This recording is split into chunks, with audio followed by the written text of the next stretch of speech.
Bitcoin की mining और investment करना ठीक है? देखिए, अगर आपने मुझसे ये सवाल पूछा कि बिटकॉइन की जो माइनिंग इन्वेस्टमेंट मैं इसमें करना जायज़ है, तो मैं तो इसमें बिल्कुल भी इजाज़त नहीं दूंगा,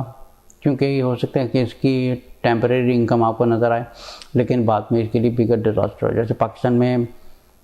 बहुत से ऐसे सेलिब्रिटी हैं या पाकिस्तान में ऐसे कुछ लोग हैं जो इस काम के ऊपर इन्फोर्स कर रहे हैं, जैसे क्रिप्टो करेंसी को ओपन किया जाए, सब किया जाए, लेकिन ये किसी भी, अगर आप मुफ्ती से या किसी भी उलमा की जो मीटिंग्स है उसमें अगर गवर्नमेंट को बिठा के इसके ऊपर डिस्कशन करी जाती थी, तो आई एम श्योर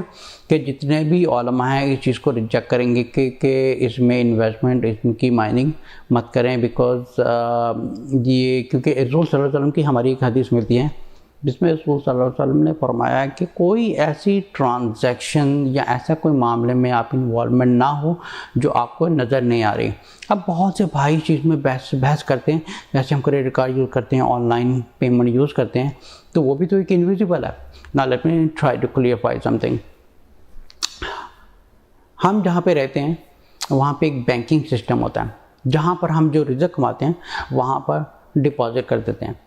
और जब हम लोग ऑनलाइन पे कोई शॉपिंग वगैरह करते हैं या कहीं पे कुछ ख़रीदो फरोख्त वगैरह करते हैं, तो हम जो डेबिट कार्ड यूज़ कर रहे हैं, जो ऑनलाइन पेमेंट यूज़ कर रहे हैं, गूगल पे यूज़ कर रहे हैं या पेपैल यूज़ कर रहे हैं या पायोनियर यूज़ कर रहे हैं, कोई किसी किस्म की ऑनलाइन पे आप पेमेंट सिस्टम इस्तेमाल कर रहे हैं, तो हमेशा आप याद रखें, जब आप ऑनलाइन पेइंग सिस्टम को इस्तेमाल करते हैं तो वो आपके बैंक में से उस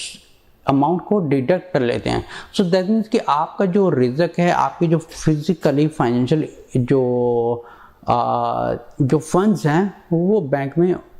डिपॉजिट होते हैं। तो जब आप किसी किस्म की ऑनलाइन पे आप पेमेंट करते हैं, तो वो जो गवर्नमेंट का एक सिस्टम होता है, एक सिस्टम का जो टोटली कैटेगराइज्ड, एक टोटली जो मोनेटाइजिंग सिस्टम है, ये सारा एक बैक्ड बाय द गवर्नमेंट होता है। और plus there is a bank में आपका रिज़क होता है, जब आप ऑनलाइन पे पेमेंट देते हैं वो पेमेंट आपके बैंक में से चली जाती है। और ये जो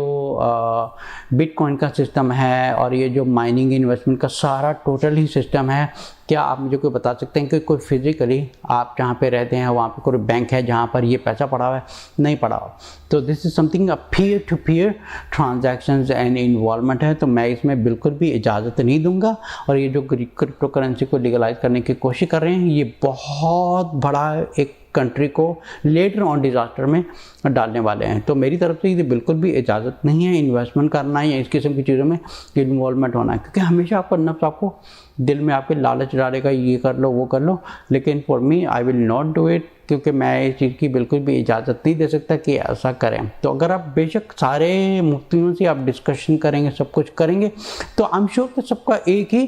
एक फतवा होगा कि ये करना बिल्कुल भी जायज़ नहीं, आप इसमें इन्वॉल्वमेंट ना हो। क्योंकि हो सकता है आपको टेम्परेरी तौर पर उसमें कुछ पैसा नज़र आ रहा, लेकिन हो सकता है लेटर ऑन उसकी आखिरत आपको बर्बाद कर दे और आपका जो आगे ज़िंदगी का सिस्टम है वो भी बर्बाद कर दे। So this is not allowed to do something. जो ट्रांजैक्शन है this is totally peer to peer है, it is not backed by something. जैसे मैंने आपको एग्जाम्पल दिया, एक बैंक है, वहाँ से आप ऑनलाइन पेमेंट यूज़ करते हैं और बैंक में से उस अमाउंट को डिडक्ट कर दिया जाता है। लेकिन जो बिटकॉइन का सिस्टम है, ये सारे का सारा सिस्टम ही एक हराम सिस्टम है। इस चीज़ में आप मत पड़ें, और जो कर रहे हैं ये सारे के सारे समझें कि they are the followers of शैतान, जिनमें खुद में तकवा नहीं है। क्योंकि जब खुद में आप में तकवा होगा तो अल्लाह ताला का नूर आपके दिल में होगा, तो अल्लाह ताला ही आपको रास्ता दिखाएंगे कि ये चीज़ करना ठीक नहीं है।